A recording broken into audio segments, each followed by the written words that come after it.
I should start. Yeah? Yeah, it's all good.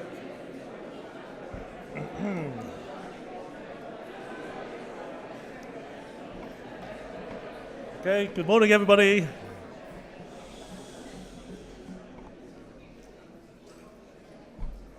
That's where we need the ABBA. Back in the ice. Okay, good morning, everybody. Welcome to the session on financing biodiversity. This is how we would like to organize this session. Firstly, we would like to describe the current status of biodiversity expenditure, and then look at how we might go about increasing the flow of finance for biodiversity. We would then like to take you through the National Biodiversity Expenditure Review that we undertook in 2017 for National Parks and Wildlife Service.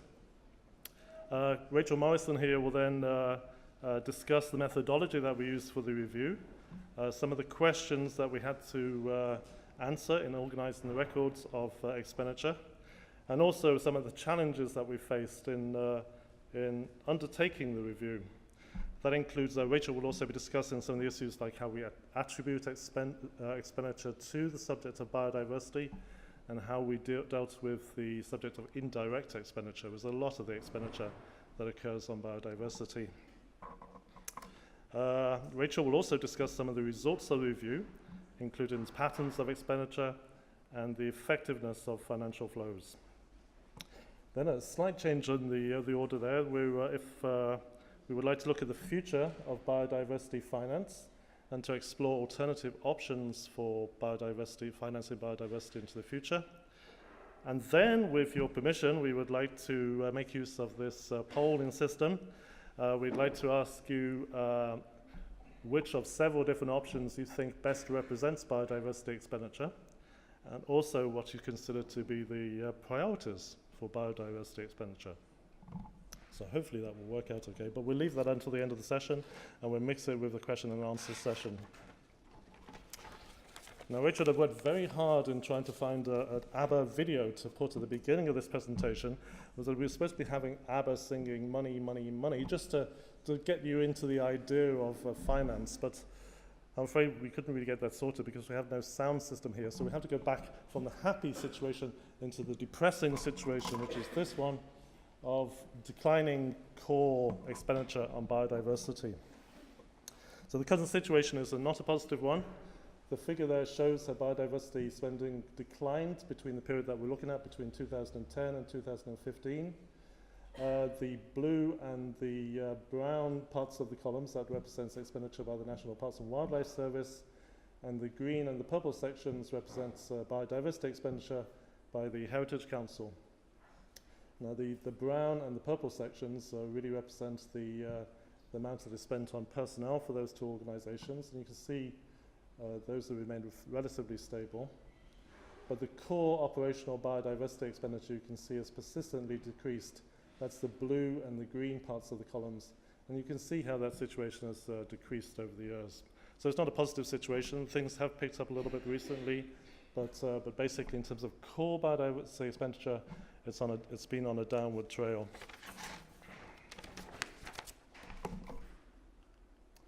And Ireland is not alone in that respect.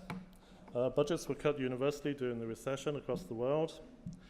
And that situation is in stark contrast, as you'll be aware, to the crisis that we face in terms of biodiversity loss.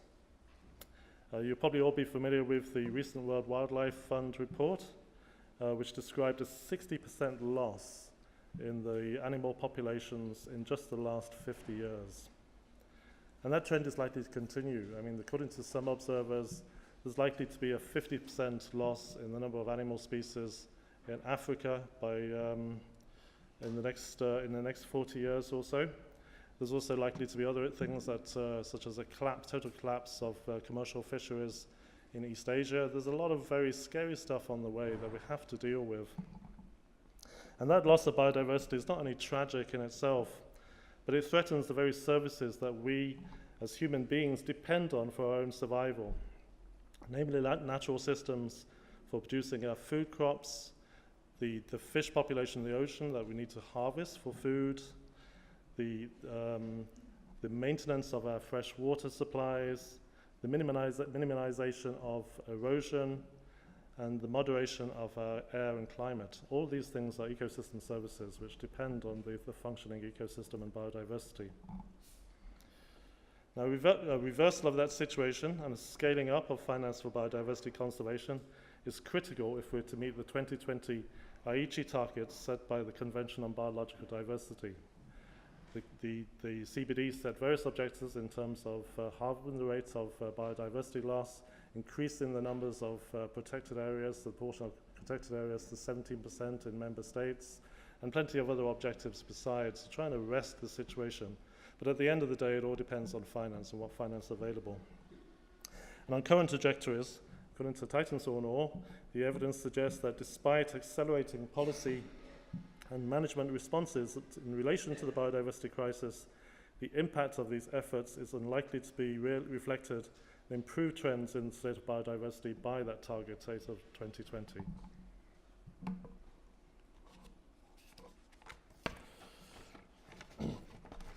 So as a consequence, what we have is a significant biodiversity funding gap. At present, across the world, we spend between an estimated 30 and 52 billion US dollars per year on biodiversity protection. And that sounds like a substantial amount, but it's been estimated that we really need between 290 and 385 billion dollars per year to sustain biodiversity and functioning ecosystems. The International Union for the Conservation of Nature, the IUCN, estimates that we need at least that $290 billion per year just to sustainably manage agriculture, forests, freshwater, coasts, and marine ecosystems. And the consequence of that is, at the moment, the current situation is that we have a spending gap of at least $250 billion per year in that we need to fill to protect biodiversity. But we can do this. This can be done. In 2014, the Global Climate Fund already stood at $367 billion. So the will there the will is there potentially to do something about this. The problem is that biodiversity hasn't received the same attention. Biodiversity loss doesn't lead to the severe storms, the freezing blizzards, to the forest fires that we witness on TV and which attracts the attention of the media. It has been described and is the silent killer. But the losses of ecosystem services are just as serious as those that we would face from climate change, even if perhaps they are more subtle. Yeah, nevertheless, there are synergies in that respect because, and this is kind of a theme, I think, in terms of biodiversity expenditure, because if we protect our natural ecosystems, such as peatlands, wetlands, salt marsh, dunes, forests, natural forests, we are at the same time retaining a store of carbon, we are sequestering carbon from the atmosphere, we are protecting the purity and the flow of our water supplies, and we're also protecting against natural catastrophes like major storms, etc. So there is a linkage. You know, we can be part of that $360 billion worth of expenditure.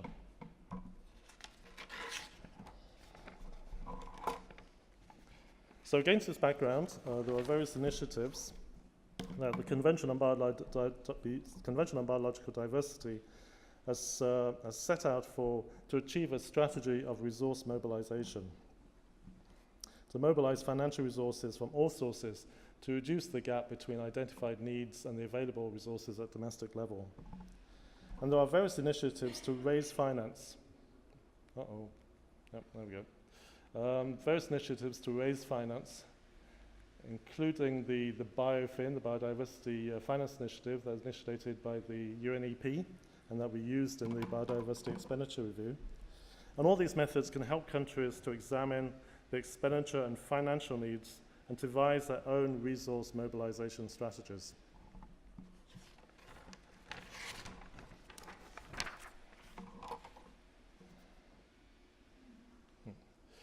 So addressing the funding gap means that we're examining examine what lies behind current expenditure. We have to find out what we are currently spending. We are finding who are the main sources of finance, what are the main activities that are funded, and what form that expenditure takes. And these are objectives, all objectives of the National Biodiversity Expenditure Review. Armed with that information, we can begin to evaluate the effectiveness of current funding in terms of meeting its objectives. We can also look to improve the coherence between biodiversity and other objectives, other government objectives, and the coordination between the coordination with other departments, other government departments, government agencies, and NGOs to improve the efficiency and effectiveness of biodiversity spending. We have to analyze current expenditure to foster dialogue and discussion, and we can use that information to hold politicians and policymakers accountable for what is not being spent and what money is being spent poorly or inadequately under the name of biodiversity. And we also identify where and how there might be opportunities to mobilize new resources. So ideally, she would end up in a situation like this, where we have moving from left to right, where we are able to generate more resources, get more revenue, and we'll describe some of the ways in which we might be able to do that. And at the same time, reducing the needs through improved efficiencies, better coordination, better targeting of measures, better delivery of measures. So altogether, from these two ends, we can try to reduce the finance gap that exists.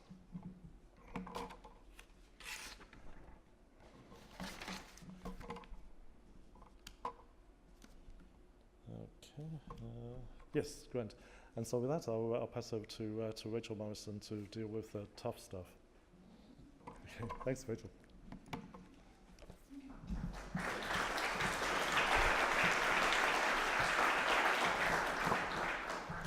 Hi, so Craig's really talked you through some of the sort of international and national drivers that really, were behind some of our interest in exploring conservation finance.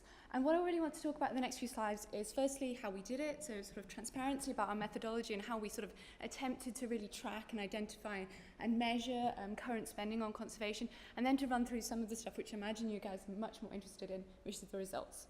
So just to revisit some of the objectives of this study, we had a variety of different things that we wanted to do.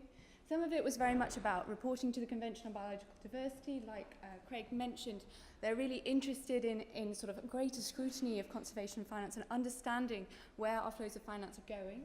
And to not only report on this, but also to think about some of the effectiveness of policies.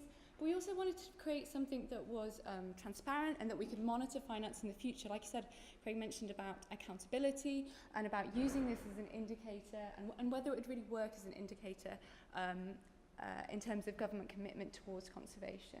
And finally, I suppose, from a more academic perspective, this focus on finance and reporting is very much wrapped in with a move towards the systematization of conservation and increasing sort of economic and financial language being embedded in our sort of national conservation planning.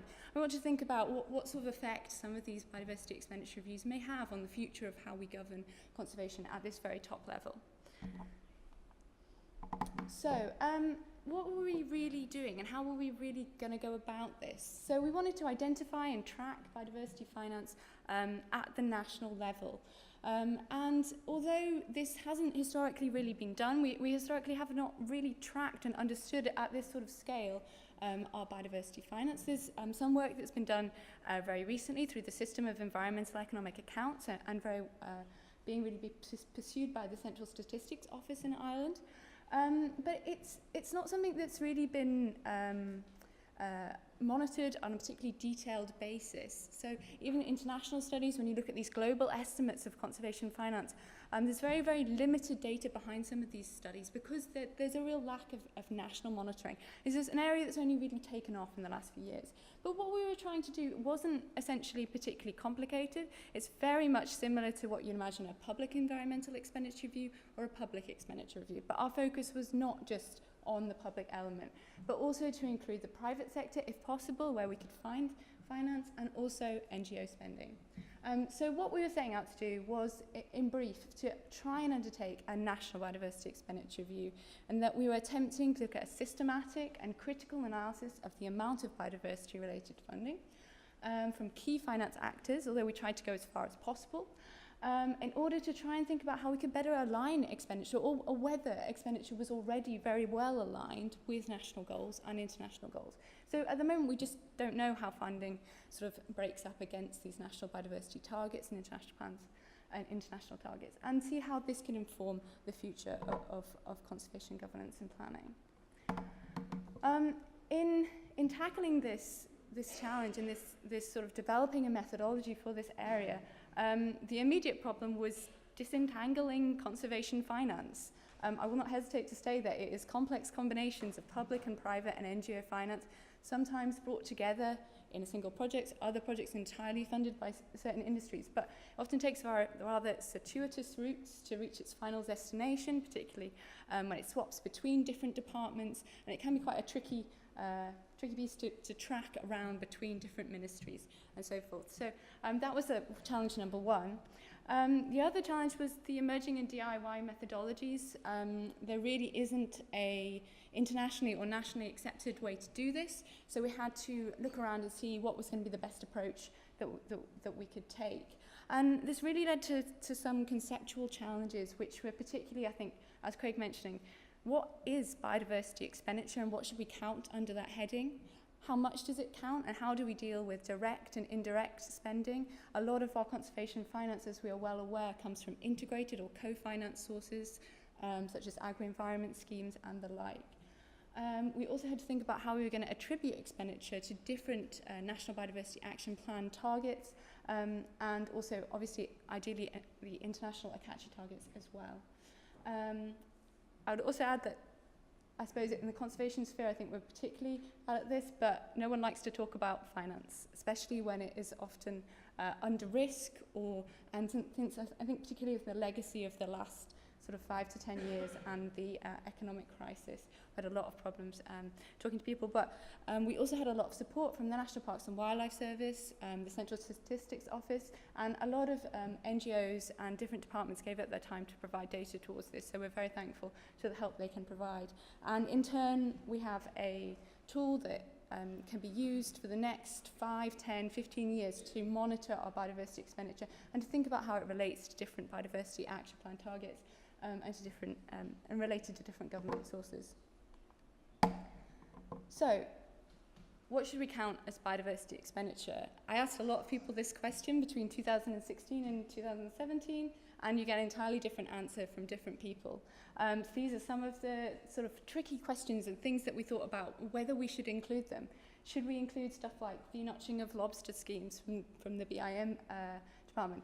Is wastewater treatment something that we should include under biodiversity expenditure? There is an argument to make that helps the cleanup of our rivers, although it's not intended particularly for biodiversity.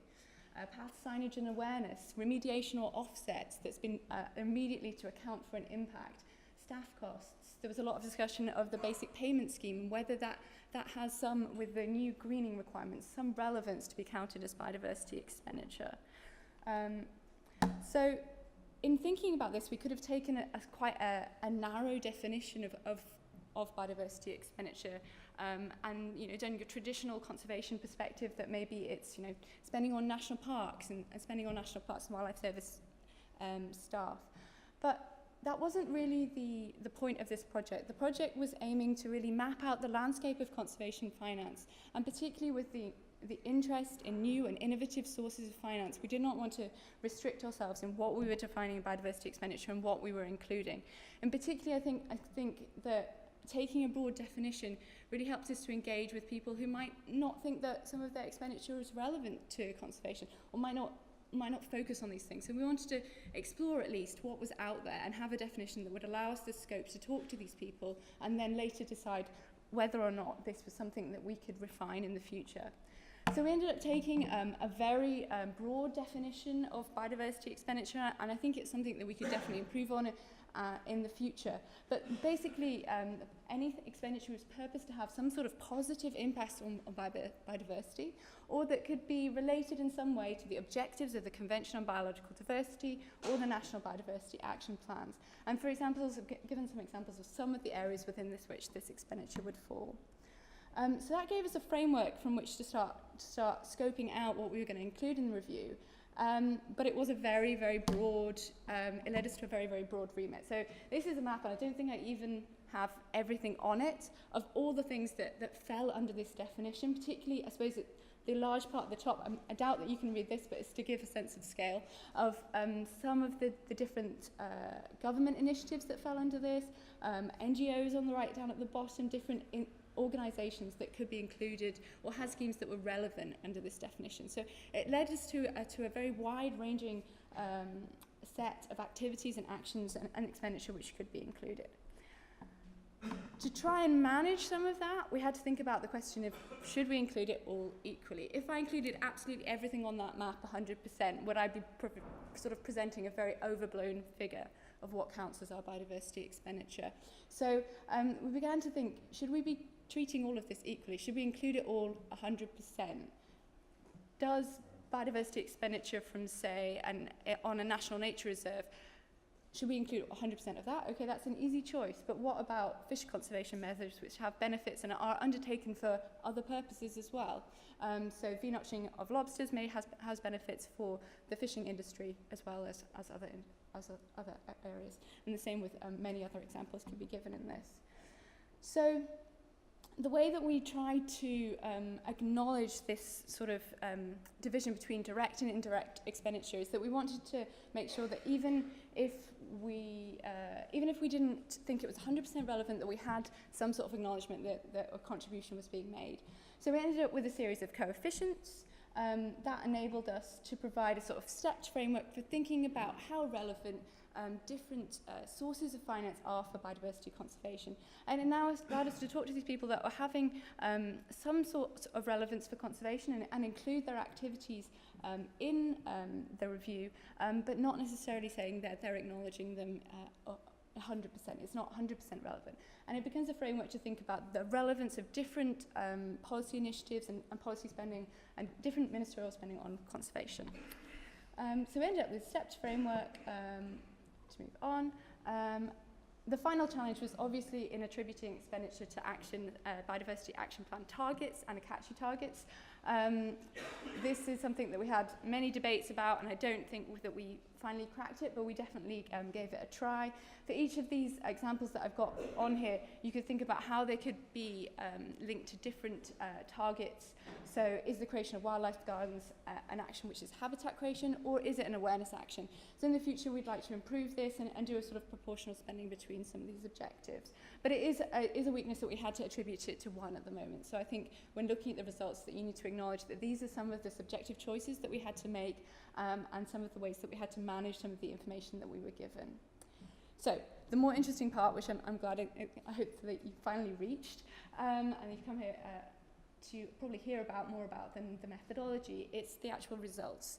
So based on the methodology that we showed you, that I've just gone through, we found that we were able to find spending of about 1.49 billion over 6 years. So that's the total 6 year spend between 2010 and 2015 was reached that figure. That's an average of around 250 million per year. Now, I struggled with a way to try and put this figure into some sort of context for you, because just talking about figures, it's very abstract. And especially when we don't have a financial needs assessment, we don't know how much we really should be spending on conservation in this country. So how can we really evaluate this figure? So this isn't a question that we've really been able to answer as yet, but what I can tell you that it equates to 0.31% of government spend, of total government spend. In comparison, Thailand spends 0.43%. I can also say that it equates to about 0.13% of our GDP. And the IUCN suggests that we should be, as an OECD nation, spending at least 0.3% of our GDP on conservation. So it is providing a framework to think, oh, actually, maybe we need a threefold increase in our biodiversity spend, but to begin to think about some of these different things. It's also put into perspective by the fact that the Agricultural Department spends at least 1.2 billion per year on agricultural subsidies, which shows you how small that figure is if you think that's over a 6 year period. It also, to beginning to talk about the nature of some of this spending, 80% of that spend is subsidies. Another 10% is operational costs, and another 6% is on salaries. So what that leaves you with is a very small amount being placed on capital expenditure. So we're not really seeing investment in rebuilding our nature and our habitats and on our spaces for species. So we're not seeing investment in our natural environment or in our natural capital, to use that terminology. And as to be expected, and I suppose the main focus obviously is on the state. 97% of the expenditure is derived from the state, just 1.2% from local authorities and 1.3% by NGOs. The local authority figure, I think, could be increased, but you get into the realm of debating whether a park has any value for biodiversity, and that's going to change depending on the local authority you're talking to. So we made the choice to not include that as yet, but there are some variations around that. In thinking about the dominance of that state expenditure, you've got to recognise that around 42% of that is linked to EU policies. So it's not just agricultural funding. That figure also relates to life funding, Interreg, LEADER, all of these other aspects as well. And I suppose a separate figure at the bottom is that we couldn't include it as biodiversity expenditure, but 1.5 billion is also being spent on general environmental protection. So this is your wastewater treatment, this is your waste management and regulation, and these sorts of aspects, which we wanted to acknowledge are likely to have some benefit, but they're not intended for biodiversity. So we didn't want to overblow the figure that we're presenting to you today. So I've talked about broad figures and total figures so far, but this is the sort of annual variation of that spending. So as you can see, it's got a considerable, for our study period, which was 2010 to 2015, there was considerable annual variation. So there was a high of 3,600 million in 2012, and a low of 136 million in 2013. Now, this variation is linked to a number of different factors, and I want to tell you a few stories about those. One of them, and I suppose the most dominant one, is that the 2012, sort of 2013 division is very much related to the CAP agricultural cycle. So that is, the CAP is on a 7-year cycle, and it replaces sort of, in 2013, we were moving to a new sort of branch of funding in there. So we see a decline in the funding from the previous cycle, and what we see is a rebuilding of finance towards 2015. Although we've entered a new CAP cycle, I don't think that we're ever likely to reach the levels of finance that we had in 2010, 2011, and 2012. And that, it's not necessarily a completely bad thing. And this is the problem with focusing just on numbers and quantity of finance. So the high levels of financing in those years relate to the Rural Environmental Protection Programme, so REPS. So in 2012, we have an overlap between sort of the end of REPS Agricultural Fund and the start of the EOS, the much more targeted agricultural scheme that began then. So this overlap in funding. Now, REPS was what you call a broad and shallow agricultural scheme, in that it had a very large number of participants, and it had a whole farm approach, and then it had a sort of a small number of actions that we're going to take across the whole farm. Whereas EOS is a much more targeted scheme. It's much more focused, much more species and sort of habitat protection focused. So although we've seen a decline in budget of these agri-environment schemes with the loss of REPS and the loss of that funds, we may have more effective funding for conservation, which is the distinction that needs to be made towards that.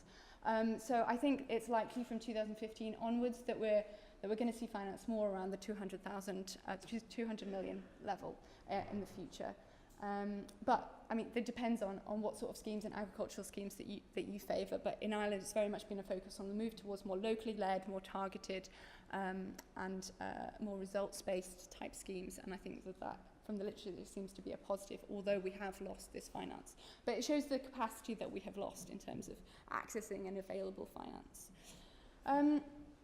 We also, I've got to acknowledge that the study period is very much related to the end of the agricultural recession. And another element of this decline is the effect of public cuts on natural heritage spending. So over that period, we see the loss of spending under the National Parks and Wildlife Service and under the Heritage Council. So that's really a lot of your dedicated finance for conservation. I don't want to go too much into the nitty-gritty of detail of that, but I would say that the Heritage Council lost about 53% of its budget over 48% of our budget over our study period, and the biodiversity element of the Heritage Council budget lost 53%. So there was a particularly detrimental effect on biodiversity budgets that we saw. And I would also highlight that if you compare sort of the loss in budget of the natural heritage sector, so the National Parks and Wildlife Service and the Heritage Council, it's respectively about 5.5 times and 8 times the government average. So we have not clawed back from that position from what I could see in 2005 to 15, but we were able to show that it was stabilising and these cuts were plateauing. And we were also to talk about some positive stories, is that we were seeing an increased amount of spend under the peatlands scheme, so the cessation of turf cutting compensation scheme. We're also seeing increased numbers of budgets being made available for invasive species. So there were also some positive and new funds, trends in funding also coming through. And we're also sort of seeing, I suppose, in the last few years, since this study, increasing sort of transfer of new initiatives being taken on by the Agriculture Department, particularly notification of the funding for the hen harrier scheme and stuff, which has been positive changes. So yeah, what we cannot avoid is the dominance of the agricultural sector. So 65%, so in terms of total spend and total sort of annual average spend, DAMF is responsible for about 75% of that spend. And 65% of that agricultural spend related to reps. So it shows you how much of an influence that rep spending was having on our biodiversity expenditure in terms of total spend. I think that I will leave it as that, because there's a lot of people who want to talk about agriculture during this conference, and we'll be able to provide much more detail about the nature of that spend.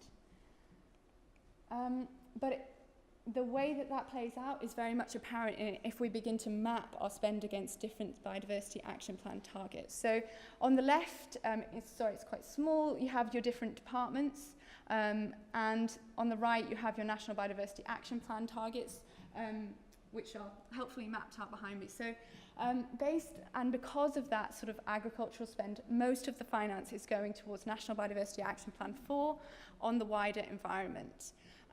It's taking up about 78% of total spend on biodiversity in Ireland, and that is because of agri-environment schemes. The other very dominant one is thankfully National Biodiversity Action Plan 6, which is our expenditure on protected areas and protected species.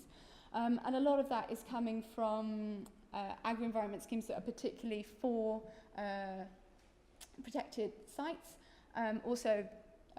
There's the National Parks and Wildlife Service that own funds for protected species and protected areas, so threat response projects, also stuff like the National Parks and Wildlife Service's farm plan schemes. All of that is encapsulated there. I think the other message from this is to notice, which it might be quite hard to see, is to notice National Biodiversity Action Plan Target 5. So this is actually the lowest spend target out of the suite of targets that we have in Ireland, and it relates to the marine sector. So if you look into this a little bit further, and I looked into it by just dividing spending in terms of 3 basic domains in biodiversity, so that's marine, terrestrial and freshwater, just 1.3% of our spend currently goes on to the marine. And this has really provided me with a reason to go and talk to DAMF marine departments, so to go to talk to the IM, to go to talk to the Marine Institute, and to ask them about the scale of this finance and what was going on here. And there was a lot of very interesting stories that they were able to tell about the fact that they had quite a lot more budget for conservation, but were unable to sort of distribute some of that finance because of a lack of interest. So it provides a way that we can begin discussion and debates by using some of these figures to think about what conversations we might need to start, and how we can use some of this data to inform some of the people that we're talking to, especially in different government departments. That just refreshes some of the agricultural stuff that I've already run through, and again just showing the dominance of the effect of National Biodiversity Action Plan 4, which is receiving most of the finance. Again, that just runs through the low amount of spend on the marine, and the water is receiving slightly more in terms of 8.4% of our spend, but generally you could think about these as just correcting for unsustainable use, and they're correcting for overfishing and correcting for the pollution of our waterways. Again, we're seeing very little in terms of capital spend on restoration and enhancement of our environment, but we are seeing more funds becoming available for sustainable use with the resurgence of the native woodland scheme in forestry sector, and an increased, like I said, targeting of agricultural environment schemes. We're looking for a home for some of the data. We have a big data set, and we're looking for a home for it. So if anyone has any bright ideas or wants to talk about this at the end, we'll be keen to discuss how we can ensure ongoing monitoring in the future. And finally, this is the last slide from me. I'm sure you'll be all very glad of it. So to summarise and really reflect on the results, is the National Biodiversity Expenditure is by no means perfect. We had to make quite a lot of assumptions and to gather data from a lot of different sources. And we've tried to make a lot of our choices about how we've tagged biodiversity expenditure against different targets, and the weightings that we've approached to the coefficients that I was talking about, we've made that very transparent if you read the report. And we don't think it's perfect, but this is something that we can talk about. And it's something that we can easily adjust if we have a discussion. I think we made our best possible choices that we could based on discussions with different people in the area, but we acknowledge it's not perfect. But it provides a portrait and a picture of the landscape of conservation finance, and a point from which we can think about discussing this in the future. And I will think I will finish on that and hand back over to Craig.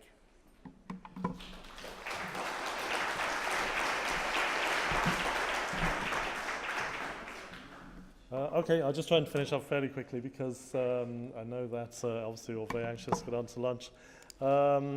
But there is copies of the National Biodiversity Expenditure Review. You can get them from Parks and Wildlife, and I suppose you could also get them from me via www.optimize.ie.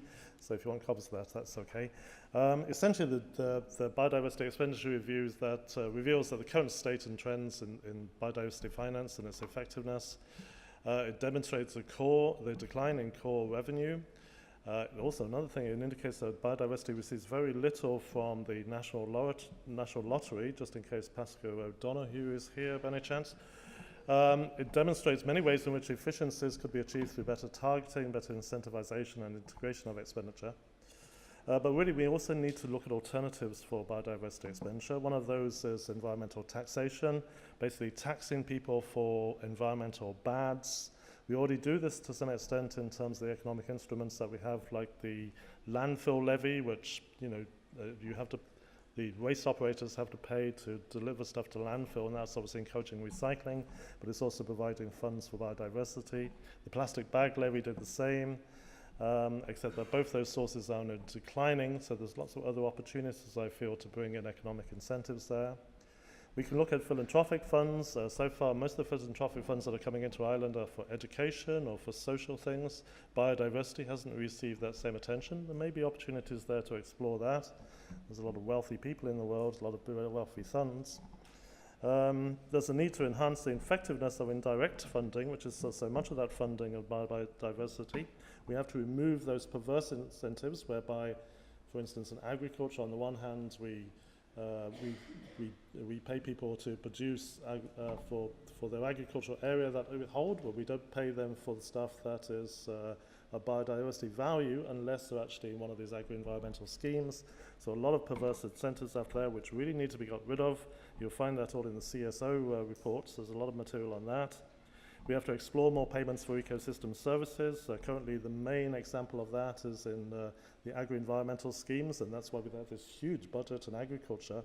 But a lot of those payments are really not biodiversity, they're really transfers, social transfers to low marginal farmers.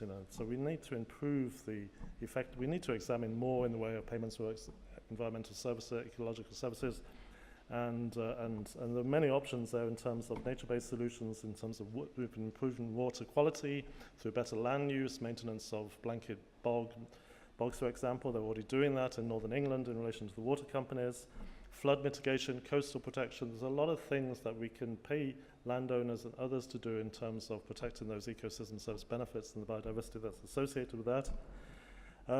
We can explore things like user payments. We already have salmon licensing, where salmon anglers will pay a license every year, and that is put back into the enhancement of the river systems. So I'm talking rather quickly here because I'm trying to finish off, but a couple of more slides. We can look at biodiversity offsets to counteract biodiversity losses that might occur through the normal scheme of economic development, where land is used for development that has potential biodiversity value. There's a whole system out there across the world in relation to exchanging that environmental damage or providing credits or new sites elsewhere that can protect biodiversity. The principle here is that you try to achieve no net loss, that if you have a loss of biodiversity in one place and a gain in another, there has to be a net no loss situation for biodiversity there, or preferably a net gain for biodiversity. So this is a very big thing in other countries like Germany and Australia. They're all taking these biodiversity offsets. There is a whole industry around it in terms of the metrics that are used. It's difficult because there are different species involved in different locations, or different ecosystem services, different values that people place on things. So there's lots of problems there.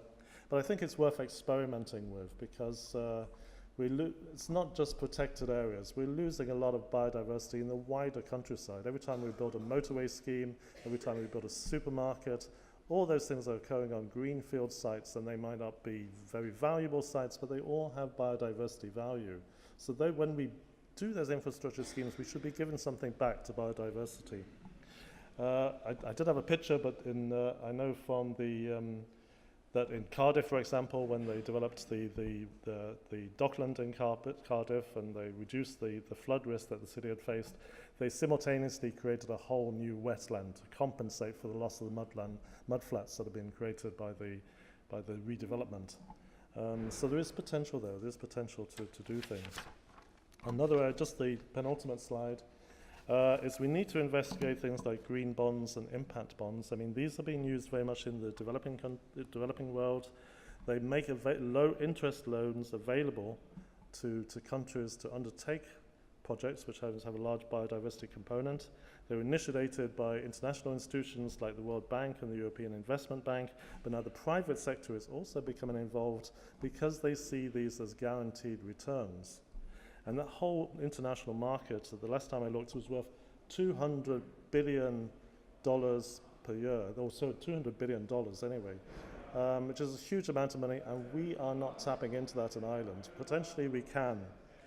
It's already used extensively for climate finance, because the investment bodies can get their money back via carbon credits, etc., under the RED scheme, under the bioforesting, for example. So there's definite money for the investors there that will be coming back from these investment projects. But we can also use it for biodiversity by making use of nature-based solutions. For instance, the scheme I mentioned, where protecting blanket bog and securing better quality water supply, healthier water supply by doing so. There is a definite return, and it's worth I don't know much about these things, but it's worth investing in this process, worth us examining this process with an island.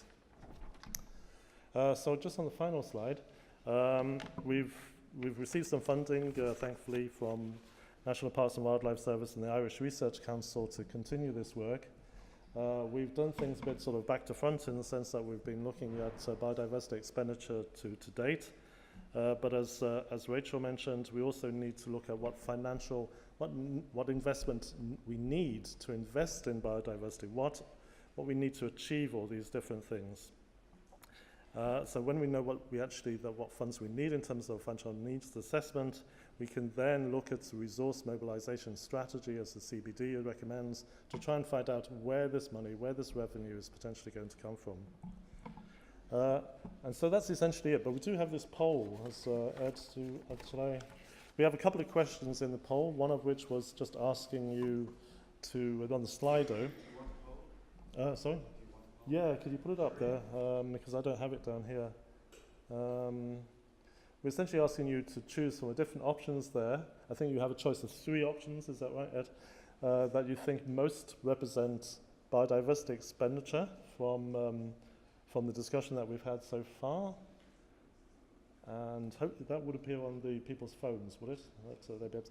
And then there's a second question, which is the more fun one, really. It's where do you think that biodiversity expenditure should be going? Where are the priorities from your point of view? We can't rank these, but I think you have 3 options to choose from as to which you think were the best ones.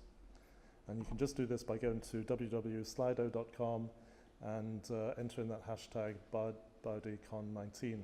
I've done it in the last session, so if a moron like me can do it, you can definitely do it, so it's not that difficult. But that should be interesting, just get some feedback from yourselves. And apart from that, if we have time, any questions or issues anyone wants to raise for myself or Rachel?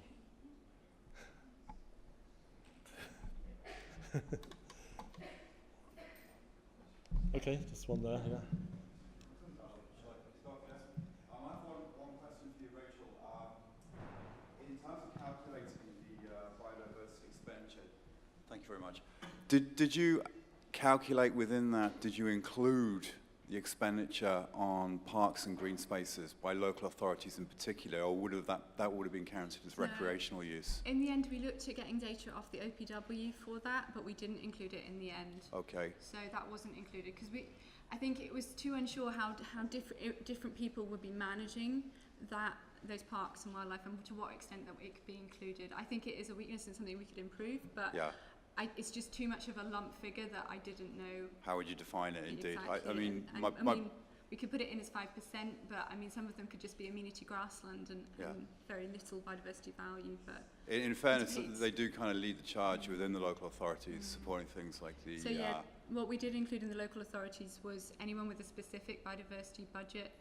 But yeah, it's something that I would have liked to have done more, but we just ran out of time in the 1-year timescale, and it was too much of an unknown. But yeah, we'd be interested in talking further if you want to. Yeah, cheers, thanks.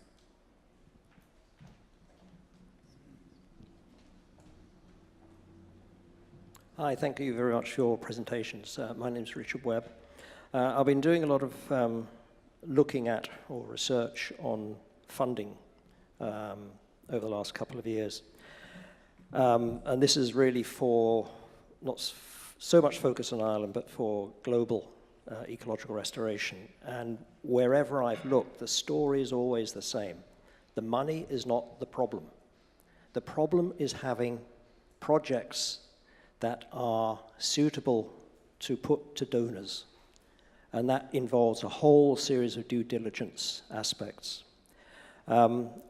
Here in Ireland, we have EU LIFE programs.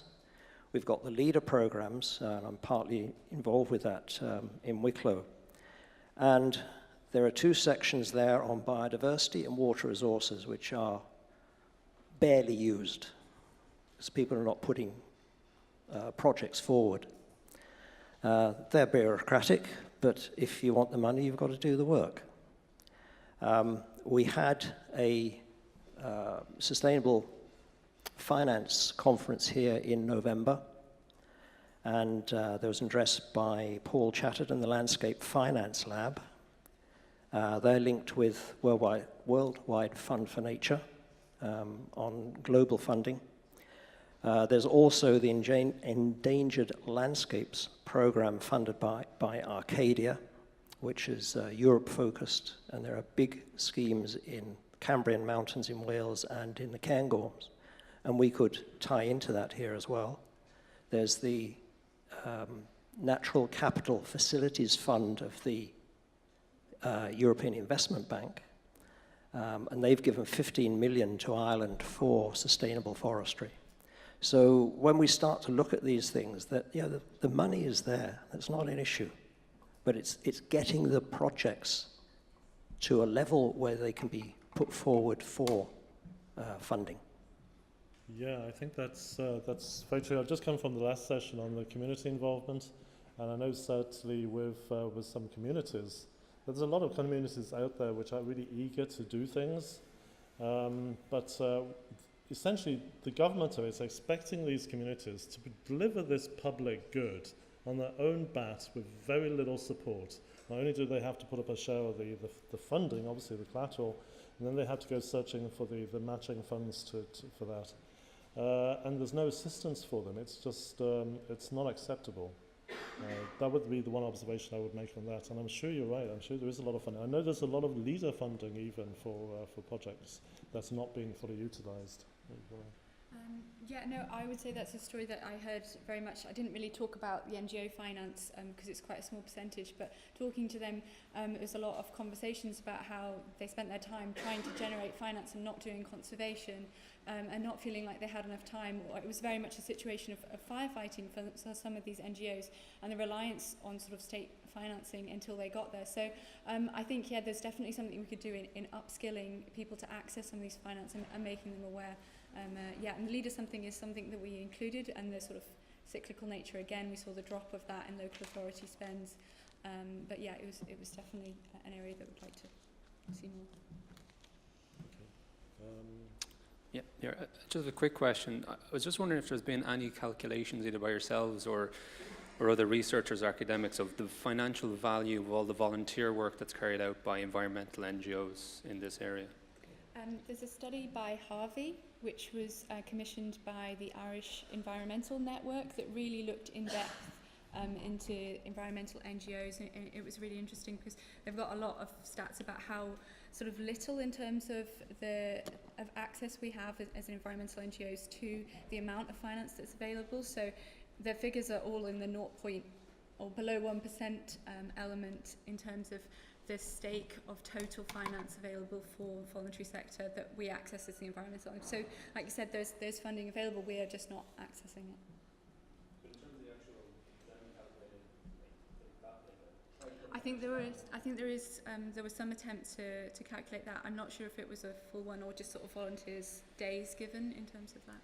But I can send you that. and that's accepted by some funding organisations, but not by others as the input. Shirley?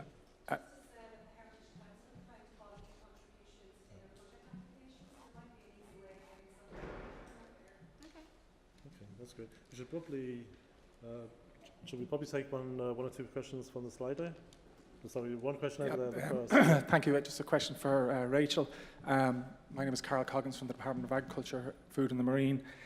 Just in her assessment, what appetite is there amongst the business community to fund biodiversity projects under the banner of corporate social responsibility? Yeah, this is an area that we would have liked to have done more on, and I think given that we've got funding now to do the financial needs assessment, is something that I'll definitely try and make time to do. We began to look into the private sector finance, and basically the only thing we found was the corporate social responsibility, and it was all under sort of £200,000 rough marker.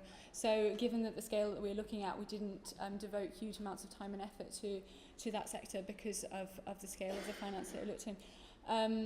Yeah, when I was looking in it, I looked for definitely a few months with Hannah at the Natural Capital Committee, who knows obviously a lot more about business appetite. We found maybe a handful of people that were doing it. I talked to what's the bank's name? Yeah, I'll get back to them. I talked to some people in the banking industry, and they were not very positive about the current appetite and the need for more education and engagement, really, to kickstart that. But there are a few people beginning to show interest, and I think with chatting, I think like Craig did, about impact bonds and these sorts of areas is a way to start thinking about that further.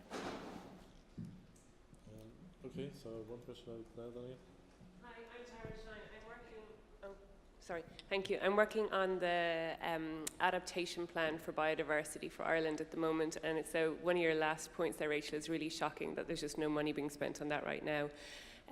From your perspective and the work that you've done, what do you think are some of the most important potential sources of climate finance to kind of increase investment in adaptation and resilience building in the biodiversity sector, even though it isn't a sector? Yeah, there is internationally there's climate finance funds. I mean, there's obviously a lot of co-benefits that we should be exploring in terms of, say, water retention in the uplands, catchment management, etc. One of the main things that we should be doing is looking at peatlands, because we have this massive peatland store. Okay, peatlands don't sequester very much carbon from the atmosphere, so but they are a huge store of carbon. So if we continue cutting them and burning them, we are releasing massive amounts of carbon. And I know there's a peatland, it's not of biodiversity value particularly, but right just outside my village, which was stripped only about a year ago and is now being actively cut. That's bananas. We really should not be doing this, because that person who's ever cutting it is basically committing a sin against the rest of us, and our future generations. It's just not acceptable. So we should be exploring carbon finance, what's out there, climate finance, and what's out there potentially to pay people with peatlands, credits to maintain those peatlands, and lots of other opportunities as well, I'm sure. And we should also be looking for co-benefits in other relation to flood storage, water storage, etc. So we should be doing that more. Sorry, I had one person at the front there. And then I should probably finish off and just address some questions here. Thank you. It's a quick question. Siobhan Egan from the EPA. I was wondering, is there benefit, or is it happening? Is there a benefit in formally categorising those types of spend, the ones you've identified in your weighting process? In particular, given that there's going to be more talk about or an attempt to bring co-benefits to biodiversity and climate measures, for example, just to categorise them more formally when people are making even sustainability claims or wanting to express or highlight the work they're doing. Is that happening, or is there merit in doing so? We would like that to happen. Definitely, we had a lot of discussions with people in different departments to try and get them to think about their expenditure in some way. And in some cases, they did sort of tag the expenditure themselves before they sent it to me. Obviously, we then rationalised it in the way that we were doing, so at least one person has done it. But the co-benefit thing was an aspect that obviously I came up against repeatedly with trying to categorise this, and the CSO does a proportional approach, and so that they can attribute it to multiple sources, and that's something that we would look to capture as well, so we can sort of say 50% of this spend went on awareness, and say 50% goes on sort of habitat creation if you were thinking about maybe a wildlife garden or something like that. So that's the approach that we'd hope to take, because that's the way that the accountants do it. Okay, and just I'm trying to answer some of these. So, I mean, on the National Lottery Funds, yeah, it does seems that very little of that money is actually going towards natural capital. I think it used to be channeled a lot through the Heritage Council, I think, but those grants have now temporarily been suspended. I think hopefully they will come back again. They're also very much on a community focus, which is good, of course. We want to get the communities involved, but there are lots of other major issues that we could do with some of that National Lottery Fund. Financial tax incentives, that's definitely worth exploring, I think, and that would be very merited. Councils can be encouraged to spend more on diversity, definitely they should. There's a whole move towards green infrastructure against some of the more progressive councils in terms of protecting, say, river valleys, both for water quality, but also mixing that in the co-benefits again with recreation and amenity and angling, etc. So certainly councils should be looking very seriously at that. And farmers need greater incentives as a major stakeholder. Don't know if they necessarily always need greater incentives. They need better incentives that are more inherently rational than some of the incentives they get at the moment. More support in terms of ecological input, in terms of farmers actually. So we're trying to bring a change in ethos and understanding amongst farmers that this biodiversity is, for instance, contributing ecosystem services to their own land, etc., that it is a positive thing, that it's not just some sort of single handout, the latest variation on the handout from the Department of Agriculture. We need more advanced and more imaginative agricultural policies. There are moves in that direction. As Rachel described, there are some positive things going on, but basically there's a lot of really dumb things going on as well. We really need to get that sorted at this stage. At the least with agriculture, if you take anything away, that we need to consistently engage with that agricultural spend, and we need to devote resources to engaging with that 75% of biodiversity expenditure. So yeah, that was just something. And on the more productive farms as well, so those dairy farmers as well, which are not touched by any of the agri-environmental schemes, we need to think of some imaginative policies there as well to bring them on board as food. So I know everyone wants to go to lunch, so we better wrap up there. Thank you very much everyone for coming.